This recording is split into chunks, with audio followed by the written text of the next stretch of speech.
ನಮಸ್ಕಾರಗಳು. ನಾನು ಜ್ಯೋತಿ ಭಟ್. ಜ್ಯೋತಿ ಭಟ್ಸ್ ಪ್ರಪಂಚಕ್ಕೆ ಸ್ವಾಗತ.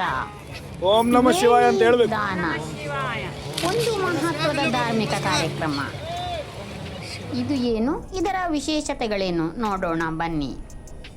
ವಿಶಾಲ ಸಂಗಮ, ಗಂಗಾ ಯಮುನಾ ಸರಸ್ವತಿಯ ಸಂಗಮ, ಪ್ರಯಾಗ್ರಾಜ್ ಉತ್ತರ ಪ್ರದೇಶದಲ್ಲಿ ಇದೀಗ ತಾನೇ ಮುಗಿಸಿದ ಮಹಾಕುಂಭಮೇಳದ ವಿಶೇಷ ಜಾಗ.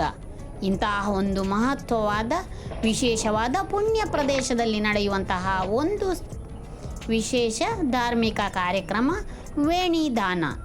ಮದುವೆಯಾದ ದಂಪತಿಗಳು ಮಾಡಬಹುದಾದ, ಜೀವನದಲ್ಲಿ ಒಮ್ಮೆ ಮಾಡಬಹುದಾದಂತಹ ಈ ಪವಿತ್ರ ಕಾರ್ಯ, ಇದಕ್ಕೆ ವಿಶೇಷವಾದ ಒಂದು ಮಹತ್ವವಿದೆ. ಸೃಷ್ಟಿಕರ್ತ ಬ್ರಹ್ಮನು ಸೃಷ್ಟಿ ಕಾರ್ಯ ಮುಗಿದ ನಂತರ ಪ್ರಯಾಗದಲ್ಲಿ ಮೊದಲ ಯಜ್ಞ ಮಾಡಿದನು.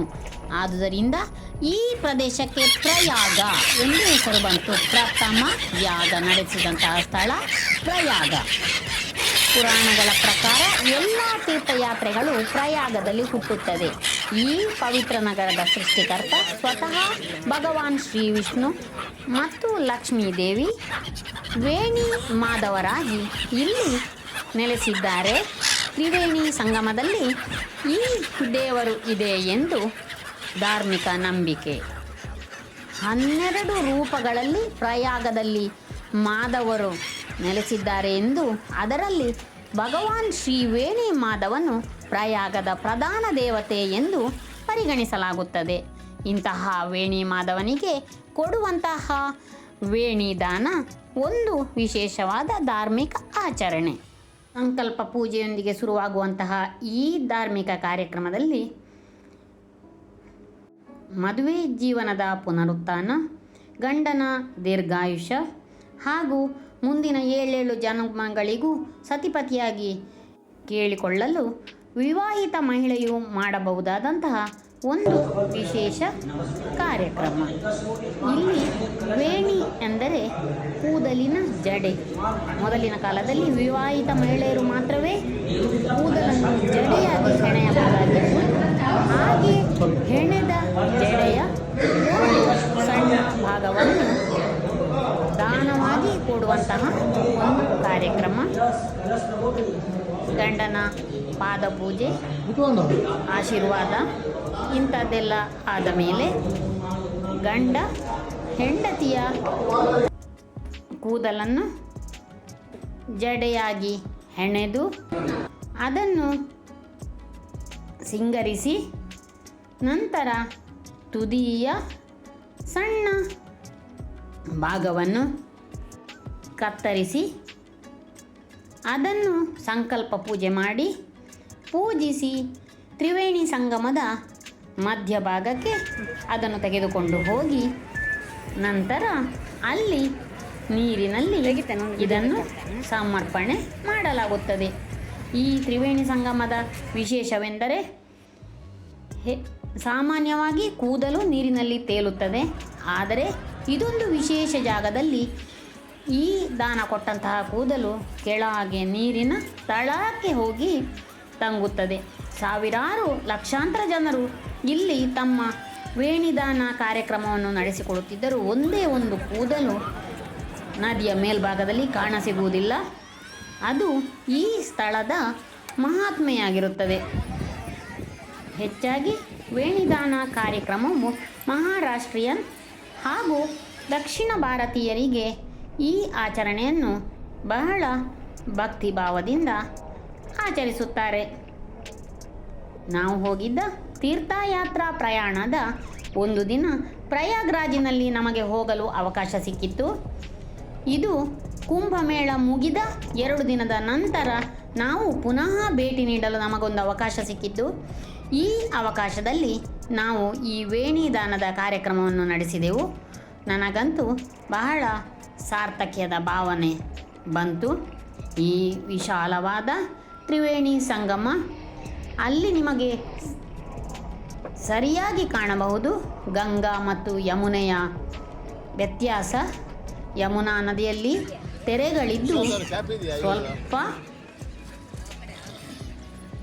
ತಿಳಿ ನೀರಿನ ಕಲರಿನಲ್ಲಿ ಇದ್ದರೆ, ಗಂಗಾ ನದಿ ಗಂಭೀರವಾಗಿ ಗಾಢ ನೀಲಿ ಬಣ್ಣದಲ್ಲಿದ್ದು ತುಂಬ ಆಳವಾಗಿದ್ದಂತೆ ಅನಿಸುತ್ತದೆ. ಅದು ಒಂದಕ್ಕೊಂದು ಸೇರುವಂತಹ ಭಾಗ ನಮಗೆ ಚೆನ್ನಾಗಿ ಗೋಚರಿಸುತ್ತದೆ. ಎಡಿಟ್ ಮಾಡಬೇಕಲ್ಲ. ತ್ರಿವೇಣಿ ಸಂಗಮಕ್ಕೆ ಇಲ್ಲಿ ನೋಡಿ, ನಿಧಾನವಾಗಿ ಚಲಿಸುವ ಹಾಯಿ ದೋಣಿಯಲ್ಲಿ ನಮ್ಮನ್ನು ಕರೆದುಕೊಂಡು ಹೋಗುತ್ತಾರೆ. ಹೀಗೆ ಹೋಗುತ್ತಾ ದೋಣಿ ವಿಹಾರವನ್ನು ನಾವು ಅನುಭವಿಸಿದೆವು. ಇಂತಹ ಒಂದು ಸುಂದರ ಪರಿಸರ, ಆಧ್ಯಾತ್ಮಿಕ ಪರಿಸರ ಇಲ್ಲಿ ನಮಗೆ ಬರಲು ಇಂತಹ ಒಂದು ದೇವತಾ ಕಾರ್ಯವನ್ನು ನಡೆಸಲು ಅವಕಾಶ ಸಿಕ್ಕಿದ್ದು ನಮಗೆ ಕಾಶಿ ಮಠ. ಇದು ಗೌಡ ಸಾರಸ್ವತ ಬ್ರಾಹ್ಮಿನ್ಸ್ ಅವರು ನಡೆಸುವಂತಹ ಕಾಶಿ ಮಠ. ಇಲ್ಲಿ ಕ್ರಮಬದ್ಧವಾಗಿ ಶಾಸ್ತ್ರೋಕ್ತವಾಗಿ ಈ ಕಾರ್ಯಕ್ರಮವನ್ನು ನಡೆಸಿಕೊಡುತ್ತಾರೆ. ಅಲ್ಲಿ ನಾವು ಈ ಕಾರ್ಯಕ್ರಮವನ್ನು ನಡೆಸಿದೆವು. ಈ ದೋಣಿ ವಿಹಾರದ ಮಧ್ಯಭಾಗದಲ್ಲಿ ಇಂತಹ ನೀರು ಕಾಗೆಗಳು, ಅವುಗಳ ಸುಂದರ ಚಿತ್ರಣ. ಅವುಗಳಿಗಾಗಿ ತಿಂಡಿ ಮಾಡುವವರು ಅದೇ ಪಕ್ಕದ ದೋಣಿಯಲ್ಲಿ ಸಾಗುತ್ತಿರುತ್ತಾರೆ. 50 ರೂಪಾಯಿ ಕೊಟ್ಟು ಅವುಗಳಿಗೆ ತಿಂಡಿಯನ್ನು ತೆಗೆದುಕೊಂಡು ಅವುಗಳಿಗೆ ಈ ಆಹಾರವನ್ನು ಹಾಕುತ್ತಾ ನಾವು ದೋಣಿ ಪ್ರಯಾಣ ಮಾಡಿ ಈಗ ಸಂಗಮ ಸ್ಥಾನಕ್ಕೆ ಬರ್ತಾ ಇದ್ದೇವೆ. ವಾವ್, ಇದೊಂದು ಸುಂದರವಾದ ಅನುಭವ. ಹಾಗೆ ಇದರೊಂದಿಗೆ ಭಾವನೆಯೂ ಸೇರಿ ಈ ಆಧ್ಯಾತ್ಮಿಕ ಪ್ರಯಾಣ ಸಂತೋಷವನ್ನು ನೀಡಿದ್ದಂತೂ ಸುಳ್ಳಲ್ಲ. ಈಗ ನಿಮಗೆ ಕಾಣಬಹುದು ನೋಡಿ, ನದಿ ಈ ಭಾಗದಲ್ಲಿ, ಸಂಗಮ ಭಾಗದಲ್ಲಿ ಸಾಧಾರಣ 80 ಅಡಿಗಳಷ್ಟು ಆಳವಿದೆಯಂತೆ. ದೋಣಿಯವನು ಹೇಳುತ್ತಿದ್ದ ಸ್ಪಷ್ಟವಾಗಿ ಕಾಣಬಹುದು ಗಂಗಾ ಮತ್ತು ಯಮುನೆ ಅವರ ಸೇರುವಂತಹ ಜಾಗ. ಅವ ಟ್ರೈ ಮಾಡ್ತಾ ಇದ್ದಾನೆ, ಆಯ್ತಾ, ಕೈಯಿಂದಲೇ ತಗೊಳ್ಳಿಕ್ಕೆ. Very good, very good, good boy, nice. Wow, ನೀನು ಹುಡುಗಿ ಆಯ್ತಾ, ನೀನು ಹುಡುಗಿ ಸಣ್ಣ ಇದೆಯಲ್ಲ, ಅಮ್ಮ ಹುಡುಗ ಅಂತ ಮಾಡಿದ್ದೇವೆ ನಾವು. ಇಕ್ಕಾಕ್ಬೇಡ.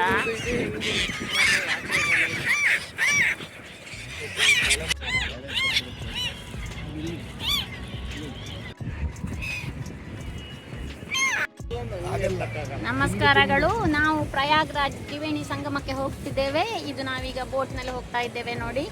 ಇವತ್ತೊಂದು ವಿಶೇಷವಾದ ದಿನ.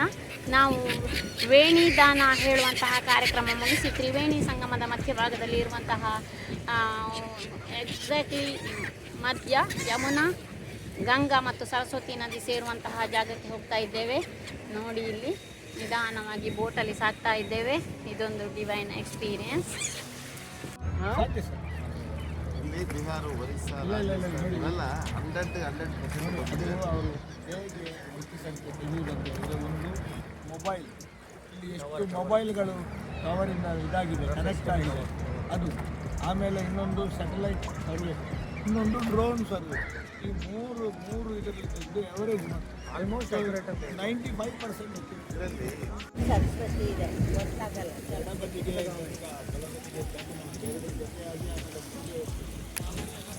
ये 80 बाबू डीप है। दीप है ये 70 फीट खड़ा। 70 फीट। हाँ बाबू। 70 आएगा। कितना? हमारा 40 साल हो गया चलाने। मेरा उम्र हो गया 62। मेरा 62 तो नहीं लग रहा है ना, तो तो नहीं लग रहा है। हम लोग करते हैं मेहनत। हाँ, ये नहीं बाबू जी। अच्छा, गाड़ी अच्छा है।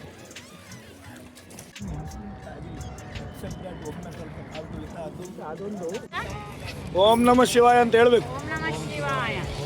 नमस्कार कर लो बाबू, नमस्कार। ತ್ರಿವೇಣಿ ಸಂಗಮದಲ್ಲಿ ಪೂಜೆ ಮಾಡಿ ತಂದಂತಹ ವೇಣಿಯ ಸಮರ್ಪಣೆ. ನದಿಯ ಮಧ್ಯಭಾಗಕ್ಕೆ ತಲುಪಿದೆವು. ಇಲ್ಲಿ ಈಗ ಗಂಗಾ ಹರಿತಾ ಇದ್ದಾಳೆ. ಈ ಬದಿಯಿಂದ ಯಮುನಾ ಬರ್ತಾ ಇದೆ. ಯಮುನಾ ನದಿಯ ನೀರಿನಲ್ಲಿ ಅಲೆಗಳಿದ್ದಾವೆ. ಇಲ್ಲಿ ನೋಡಿ, ಗಂಗಾ ನದಿ ಸೇರುವಂತಹ ಜಾಗ ಸಂಗಮ. ಇಂತಹ ಒಂದು ಪುಣ್ಯ ಜಾಗಕ್ಕೆ ನಾವು ಬಂದಿದ್ದೇವೆ ಇವತ್ತು. ಇಲ್ಲಿ ಸ್ನಾನ ಮಾಡುವಂತಹ ಸೌಭಾಗ್ಯ ನಮಗೆ ಸಿಗ್ತಾ ಇದೆ. ಸಂಗಮ ಸ್ಥಾನ. ಮೊದಲು ಬೋಟಿನ ನಡುವಿನಲ್ಲೇ ಇಳಿದು ಸ್ನಾನ ಮಾಡೋದು ಅಂಥದ್ದೆಲ್ಲ ಆಗ್ತಿತ್ತು. ಬಹಳ ಆಳವಿರುವಂತಹ ಜಾಗ ಆದುದರಿಂದ ಇಲ್ಲಿ ಒಂದು ಕೆಳಗಿನಿಂದ ಆ್ಯಂಕರ್ ಹಾಕಿ ಒಂದಷ್ಟು ಏರಿಯಾವನ್ನು ನಮಗೆ ನದಿ ಸ್ನಾನಕ್ಕೆ ಬೇಕಾದಂತೆ ತಯಾರು ಮಾಡಿದ್ದಾರೆ. ಇಲ್ಲಿ ನಾವು ಇಳಿದು ನಮ್ಮ ನದಿ ಸ್ನಾನವನ್ನು ಮುಗಿಸಿಕೊಂಡು ಅರ್ಘ್ಯ ಕೊಟ್ಟು ದೇವರನ್ನು ನೆನೆಸಿಕೊಂಡು ಈ ಒಂದು ಪವಿತ್ರವಾದ ವೇಣಿದಾನ ಮಾಡಲು ಅವಕಾಶ ಸಿಕ್ಕಿ ಅದನ್ನು ಮಾಡಿಸಿದ ಒಂದು ಸಾರ್ಥಕ್ಯದ ಭಾವದೊಂದಿಗೆ ನಾವು ಈ ಸಂಗಮ ಸ್ನಾನದಲ್ಲಿ ಮುಳುಗಿ ಇಳಿದೆವು. ಇದೊಂದು ಅದ್ಭುತ ಅನುಭವ. ಈ ಉತ್ತರ ಭಾರತದ ಕೆಲವು ತೀರ್ಥಕ್ಷೇತ್ರಗಳೇ ಹಾಗೆ. ಅದು ಪುರಾತನ ಕಾಲದಿಂದ ಯುಗಾಂತರದಿಂದ ಬಂದಿರುವಂತಹ ಜಾಗ. ಅಂಥ ಒಂದು ಜಾಗದಲ್ಲಿ ನಮಗೆ ಅಂಥ ಒಂದು ಆಧ್ಯಾತ್ಮಿಕ ಅನುಭವ, ಅದನ್ನು ಅನುಭವಿಸಿಯೇ ತೀರಬೇಕು. ಸಾರ್ಥಕ್ಯದ ಭಾವದೊಂದಿಗೆ ನಮ್ಮ ಫ್ರೆಂಡ್ಸ್ ತ್ರಿವೇಣಿ ಸಂಗಮದ ಸ್ನಾನ ಮುಗಿಸಿ ಬರುತ್ತಿರುವಂಥದ್ದು. ಜೈ ಹಾಲಿಡೇಸ್ ಅವರು ಇಂತಹ ಒಂದು ಸುಂದರವಾದ ಕಾರ್ಯಕ್ರಮ ನಮಗಾಗಿ ಆಯೋಜನೆ ಮಾಡಿ ಅನುಕೂಲ ಮಾಡಿಕೊಟ್ಟರು.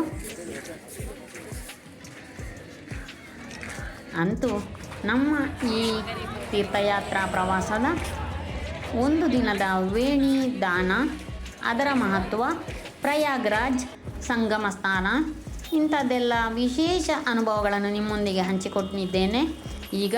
ಈಗ ತಾನೇ 2 ದಿನವಾಯಿತು. ಇದೀಗ ಅತ್ಯದ್ಭುತವಾಗಿ ಮುಗಿದಂತಹ ಮಹಾಕುಂಭಮೇಳ ಮುಗಿದ ನಂತರದ ದಿನ ಸಾಗರೋಪಾದಿಯಾಗಿ ಅಲ್ಲಿ ಸ್ವಚ್ಛತಾ ಕಾರ್ಯಕ್ರಮಗಳು ನಡೆಯುತ್ತಿವೆ. ಲಕ್ಷ ಜನಗಳು ಬಂದು ಹೋದ ಬೀದಿಗಳೀಗ ಬಿಕೋ ಎನ್ನುತ್ತಿವೆ. ಆದರೆ ನಮಗೆ ಒಳ್ಳೆ ಅವಕಾಶ ಸಿಕ್ಕಿತ್ತು. ಇಷ್ಟೆಲ್ಲ ಜನ ಇಲ್ಲಿ ಸ್ನಾನ ಮಾಡಿ ಹೋದರೂ ಇನ್ನೂ ಕೂಡ ಗಂಗೆ ಮಾತ್ರ ಅದೇ ಥರ ಪಳಪಳನೆ ಹೊಳೆಯುತ್ತಿದ್ದಾಳೆ. ಗಂಗಾ ತ್ರಿವೇಣಿ ಸಂಗಮ ಅತ್ಯದ್ಭುತ. ಇಂತಹ ಅವಕಾಶ ಸಿಕ್ಕಿದರೆ ಒಮ್ಮೆ ಹೋಗಿ ಬನ್ನಿ. ನಾನು ನನ್ನ ಅನುಭವವನ್ನು ಹಂಚಿಕೊಂಡಿದ್ದೇನೆ. ನೋಡಿದ್ದಕ್ಕಾಗಿ ಧನ್ಯವಾದಗಳು. Thank you.